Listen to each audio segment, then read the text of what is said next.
नमस्कार। आज हम भगवत गीता के 7वें अध्याय ज्ञान विज्ञान योग को समझेंगे। इस अध्याय में श्री कृष्ण स्वयं बताते हैं कि भगवान को वास्तव में कैसे जाना जा सकता है। श्री कृष्ण कहते हैं, हे अर्जुन, मन को मुझ में लगाकर योग का अभ्यास करने वाला व्यक्ति मुझे पूर्ण रूप से जान सकता है। ज्ञान का अर्थ है जो हम सुनते और पढ़ते हैं। विज्ञान का अर्थ है जो हम अनुभव करते हैं।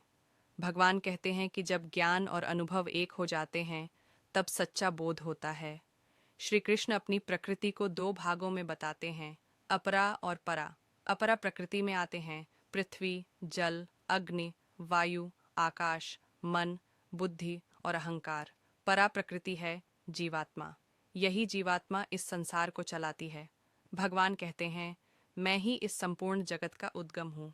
सब कुछ मुझसे उत्पन्न होता है और मुझ में ही लीन हो जाता है। श्री कृष्ण बताते हैं कि 4 प्रकार के लोग भगवान की शरण में आते हैं: दुखी, जिज्ञासु, अर्थार्थी और ज्ञानी।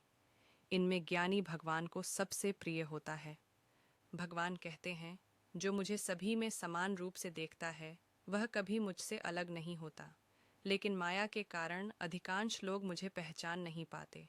इच्छा और द्वेष मनुष्य को भटका देते हैं।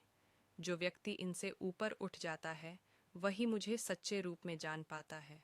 यह अध्याय हमें सिखाता है कि भगवान बाहर नहीं, हमारे भीतर हैं, और उन्हें जानने का मार्ग श्रद्धा, भक्ति और ज्ञान है। भगवद गीता का 7वां अध्याय हमें यह सिखाता है कि भगवान को जानना कठिन नहीं है।